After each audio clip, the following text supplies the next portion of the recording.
దివ్యవాణి TV ప్రేక్షకులందరికీ శుభోదయం. యేసుక్రీస్తు పరిశుద్ధ నామంలో ప్రియులారా, మీ అందరికీ స్వాగతం, సుస్వాగతం.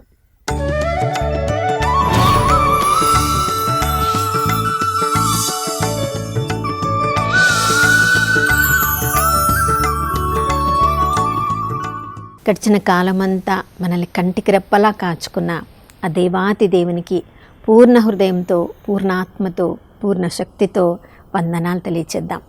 నమ్మదగిన దేవుడు, విశ్వసనీయుడు. ఈ నూతన ఉదయంలో కూడా ప్రియులారా, నూతనంగా తన ప్రేమను, కరుణను, కటాక్షాన్ని మనందరి మీద కుమ్మరించి ఉన్నారు. ఆ దేవాతి దేవుని ప్రేమ ఎల్లప్పుడూ కూడా మనకు అందుబాటులో ఉంటుంది.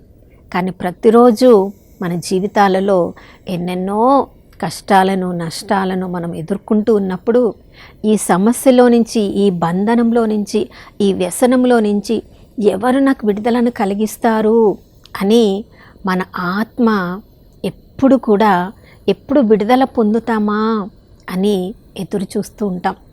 మరికొన్నిసార్లు ఆ బంధనంలో ఉన్నప్పటికీ కూడా మనం ఈ లోకంలో చాలా ఫ్రీగా, స్వతంత్రంగా జీవిస్తూ ఉన్నట్లుగా మనల్ని మనము తప్పుడు అవలోహనలో మనము ఉండి నిజమైన స్వతంత్రాన్ని మనం అనుభవించలేకపోతాం.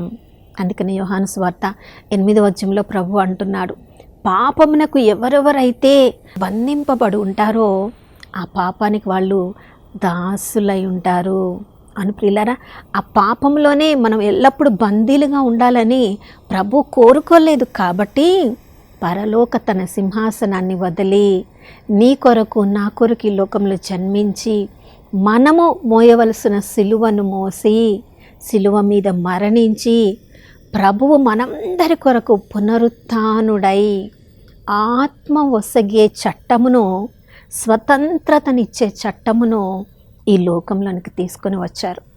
ఎవరెవరైతే ఇంకా పాపంలోనే ఉంటారో మరణాన్ని, శాసనాన్ని కలిగించే ఆ పాపమునకు వాళ్ళు బందీలై ఉన్నప్పుడు, కానీ అక్కడ నుండి ఇదిగో దారి, దీంట్లో నడవమని పలికే ఆ ప్రభు స్వరాన్ని, మంచి కాపరి స్వరాన్ని మనం వినగలిగితే పాపము నుండి, మృత్యువు నుండి మనల్ని వేరు చేయగలిగిన ఆత్మ ఒసగే చట్టములోనికి ప్రభు ఈ ఉదయకాలంలో మనందరినీ కూడా ఆహ్వానిస్తున్నారు.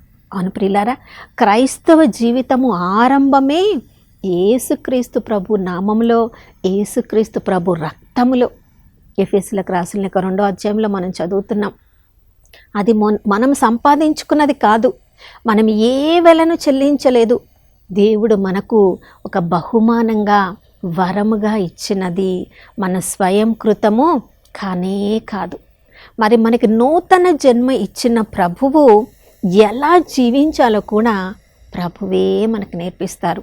యెషయా గ్రంథం 11వ అధ్యాయం 2వ వచనంలో వివేకమునిచ్చు ఆత్మ, విజ్ఞానమునిచ్చు ఆత్మ, దూరదృష్టినిచ్చు ఆత్మ, దైవ భీతిని కలిగించు ఆత్మ మన ఆత్మలో మనం బప్తిస్మం పొందినప్పుడు ఆయన మనకు అనుగ్రహించిన ఆ పరిశుద్ధ ఆత్మ ద్వారా క్రైస్తవ జీవితాన్ని మనం ఎలా జీవించాలో, సత్యమునకు సాక్ష్యముగా మనం ఎలా జీవించాలో పరిశుద్ధాత్మ దేవుడు మనకి బోధిస్తూ ఉంటారు. దానికి అనుగుణంగా ప్రతిరోజు దేవుని వాక్యాన్ని మనం చదివినప్పుడు దానిలోని మర్మాలను మనం ఎలా అర్థం చేసుకోవాలో పరిశుద్ధాత్మ స్వరాన్ని మనం వింటూ ఉండాలి. ప్రియులారా, దేవుని వాక్యాన్ని చదివినప్పుడు దాన్ని ధ్యానించాలి. ధ్యానించినప్పుడే ఆ వాక్యము మనలోని తప్పొప్పులను ఎత్తి చూపును. మనలో ఏది వదిలివేయాలో, ఏది స్వీకరించాలో ఆ ప్రభు వాక్యమే మనకు దారి చూపించును.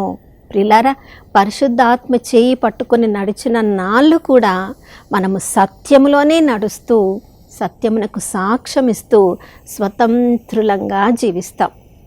ఎందుకంటే యేసుప్రభు చెప్పారు కదా, నేను తండ్రి దగ్గర నుంచి ఏమేమి పొందానో అవన్నీ మీకు గుర్తు చేస్తూ ఉండడానికి, మీకు బోధిస్తూ ఉండడానికి తండ్రిచే వాగ్దానం చేసిన పరిశుద్ధాత్మ దేవుణ్ణి మనమందరము కలిగి ఉన్నాము. కాబట్టి ఈ లోకంలో ఎప్పుడు ఏది చేయాలి, ఎలా చేయాలి, నాకు చెప్పేవాళ్ళు ఎవరు లేరు అని క్రైస్తవులు అనడానికే లేదు ప్రియులారా. మనము క్రీస్తు ఆత్మను మన ఆత్మలో మనం స్వీకరించినప్పటి నుంచి కూడా మన జీవితపు అంత్యములో మన ఆత్మను దేవుని చేతికి అప్పగించే వరకు కూడా ఈ లోకంలో ఏ వ్యసనాలకు మనం బందీలము కాకుండా స్వతంత్రంగా మనం జీవించవచ్చు. కుమారుడు ఎవరెవరిని స్వతంత్రపరిచారో వాళ్ళందరికీ కూడా ఈ లోకంలో స్వతంత్రత ఉంది. కానీ ఒకసారి మనం స్వతంత్రత పొందిన తర్వాత క్రీస్తు అనుచరులము అని మన జీవిత విధానము ద్వారా, మన స్వతంత్రత జీవిత విధానము ద్వారా ఈ లోకంలో ప్రభువునకు మనము సాక్ష్యం ఇవ్వాలి ప్రియులారా. మార్కు సువార్త 5వ అధ్యాయంలో మనం చదువుతున్నాం. అతడు దుష్టాత్మచే బంధింపబడిన వాడు, తనను తాను రాళ్లతో కొట్టుకుంటున్నవాడు, తనను తాను సమాధుల స్థలంలో తిరుగాడుతూ ఉన్నవాడు, చూడండి, పాపమునకు శాపమునకు బందీ అయిపోయి అందరినీ హింసిస్తూ అలా జీవిస్తున్న వ్యక్తి దగ్గరికి యేసుక్రీస్తు ప్రభుల వారు మంచి కాపరి వెతుకుకొని పోయి ప్రియులారా అతనికి విడుదల కలిగించినప్పుడు అతన్ని చూసిన వాళ్ళందరూ ఆ గ్రామాల్లో ఆశ్చర్యపోయారు. జీవం ఇచ్చడి, దేవుని ఆత్మ ఇచ్చడి ఆ స్వతంత్రతను అతడు అనుభవిస్తున్నప్పుడు ఆ ప్రభువునే అనుసరించాలి, ఆ ప్రభు శిష్యులలో ఒకడైపోవాలని ఆశపడ్డాడు. కానీ ప్రభు అతని శిష్యులు ఎక్కుతున్న పడవలు ఎక్కాలని ఆశపడినప్పుడు ప్రభు ఏం చెప్తున్నాడు, నీవు మాతో రావద్దు అన్నప్పుడు ప్రియులారా అతడు బాధపడలేదు. ప్రభు వద్దు అంటున్నాడంటే ఇంకా నేనే ఏదో చెయ్యాలని ప్రభు ఇష్టమై ఉందేమోనని వింటున్నాడు. ప్రియులారా ప్రభు స్వరాన్ని వాక్యం చదివినప్పుడు జాగ్రత్తగా వినాలి.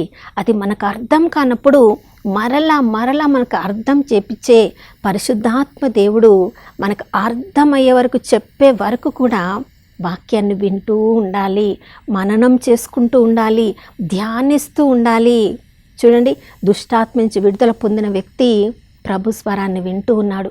నువ్వు మాతో రావద్దు, నీవు నీ ఇంటికి వెళ్ళు, నీ బంధువుల దగ్గరికి వెళ్ళు, వాళ్ళందరికీ ప్రభు నీ జీవితంలో చేసిన గొప్ప కార్యమును గురించి అందరికీ చెప్పమన్నప్పుడు ప్రియులారా అతడు అయ్యో యేసుప్రభు నన్ను రావద్దన్నాడే అని భయపడలేదు, బాధపడలేదు. కానీ శ్రద్ధగా విని ఎవరైతే నన్ను వదిలించుకున్నారో, ఎవరెవరైతే తనని దూరంగా పెట్టారో, ఎవరెవరైతే ఇతడు మా కుటుంబంలో వద్దు అన్నారో వారిని వెతుక్కొని వెళ్ళాడు.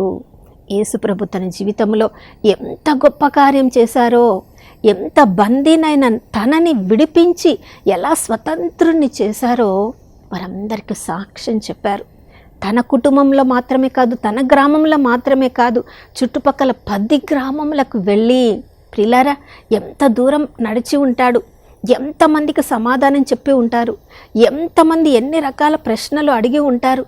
తను ఆ దుష్టాత్మతో పీడింపబడుతున్నప్పుడు తను ఉన్న పరిస్థితిని ఎంతమంది తిరిగి తనకి చెప్పి ఉంటారు. అవన్నీ భరించినప్పటికీ కూడా అది ఒకప్పటి నా జీవితం, కానీ ఇప్పుడు నేను స్వతంత్రుడను, ప్రభువులో స్వతంత్రుడను, దేవుని కుమారుడు ఇచ్చిన స్వతంత్రతలో నేను జీవిస్తున్నాను అని, ప్రభు జీవమిచ్చడి చట్టంలో నేను జీవమిస్తున్నానని తన స్వతంత్రత జీవితాన్ని 10 గ్రామాలకు 10 పట్టణాలకు వెళ్ళి చెప్పినప్పుడు ప్రియులారా ఒక్కడు తన స్వతంత్రత జీవితం గురించి ప్రభు గురించి సాక్ష్యం చెప్పినప్పుడు ఎంతమంది ఆ 10 పట్టణాలలో ఉన్నవాళ్ళు యేసు ప్రభును వెతుక్కొని వచ్చారో, ఎంతమంది ఆ ప్రభుని స్వరాన్ని విన్నారో, ఎంతమంది ఆ ప్రభుని రక్షకుడిగా స్వీకరించారో, ఎంతమంది ఆ ప్రభు శిష్యులలో ఒకరుగా మారిపోయారో. నా ప్రియ సహోదర సహోదరి, మనందరి జీవితంలో దేవుడు ప్రతిరోజు మనకు స్వతంత్రతను అనుగ్రహిస్తూనే ఉన్నారు. నిజమైన చట్టం గురించి మనకు బోధిస్తూనే ఉన్నారు. సత్యంలో మనం నడవడానికి మనకి దారి చూపిస్తూనే ఉన్నారు. కానీ దేవుడు మన జీవితంలో చేసిన ఆశ్చర్యక్రియలను, అద్భుతములను, మనకు విడుదలనిచ్చిన దేవుణ్ణి, ఆ ప్రభు ప్రేమను గురించి ఎంతమందికి మనం సాక్ష్యం చెప్పగలుగుతున్నాం? రోమీలకు రాసిన లేఖ 8వ అధ్యాయంలో మనం చదువుతున్నాం, యేసుక్రీస్తు ప్రభువులో ఎవరెవరైతే ఉన్నారో దేవుని కుమారుని ఎవరెవరు అనుసరిస్తూ జీవిస్తున్నారో వారికి ఏ శిక్ష లేదు అని మనకి వాక్యం సెలవిస్తుంది ప్రియులారా. కాబట్టి స్వతంత్రులుగా మనం జీవిస్తున్న మనము మరెప్పటికీ కూడా ఏ శోధనలో ఏ బంధకంలో మరొకసారి మనం వెళ్ళకుండా ప్రతి అనుక్షణము కూడా క్రీస్తు అనుగ్రహించిన ఆ శక్తి చేత ప్రభు యొక్క శాసనములను మన హృదయంపై, మన నొసటిపై, మన చేతులపై మనము ముద్రించుకొని మనల్ని కూడా అనుసరించే వాళ్ళు ప్రభు ఒసగడి ఆ స్వతంత్రతలో జీవించడానికి ఈరోజు మనందరినీ కూడా ఒక దీపస్తంభం మీద ఉంచబడిన దీపంలాగా అందరికీ వెలుగునిచ్చే వారిలాగా ఉంచడానికి కృపను అనుగ్రహించమని ప్రార్థించుకుందాం. నాతో కలిసి ప్రార్థించండి. పరిశుద్ధమైన దేవానికి స్తోత్రములు తండ్రి. ప్రభా, ఈ లోకంలో చీకటి అంధకారంలో ఉన్న మమ్మల్ని అందరినీ కూడా ప్రభా, బాధలలో వ్యసనాలలో బంధింపబడిన మా అందరినీ శాపముల నుండి పాపముల నుండి విడుదలను చేయడానికి అయా మీ పరలోక సింహాసనాన్ని వదిలి ఈ లోకంలో మిమ్మల్ని మీరు రిక్తుని చేసుకొని అయా శిలువ మరణము వరకు కూడా మీరు చెల్లించిన వెలను బట్టి మృత్యుంజయులై మా అందరినీ కూడా శాపముల నుండి పాపముల నుండి విడుదల చేసిన నీ పరిశుద్ధ నామాన్ని బట్టి యేసయ్యా మీకు స్తోత్రములు. మీ పరిశుద్ధ రక్తాన్ని ఉదయకాలంలో మా అందరి మీద చిలకరించండి ప్రభా. మాకు తెలిసి తెలియక ఏ పాపంలో, ఏ శాపంలో, ఏ బంధనంలో, ఏ వసనంలో మేము బంధింపబడ్డామో యేసు నామంలో ఈ ఉదయకాలంలో మా అందరికీ విడుదల కలుగునుగాక. యేసు నామంలో విడుదలను స్వీకరించుకుంటున్నాం. దైవ కుమారుడైన యేసు నామంలో ఈరోజు మేమందరం కూడా స్వతంత్రత జీవితాన్ని జీవించుదుముగాక.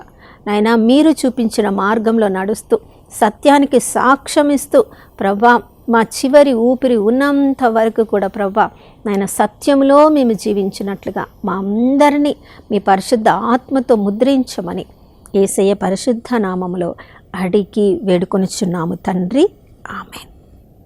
ప్రియులారా, సత్యానికి సాక్ష్యంగా ఈరోజంతా మనము స్వతంత్రులంగా జీవించుదాం. మరొక నూతన శుభోదయంలో మనం అందరం కలుసుకునే వరకు దివ్యవాణి టీవీని వీక్షిస్తూ ఉందాం. ఇమ్మానుయేలు, ప్రభు మనతో ఉన్నారు.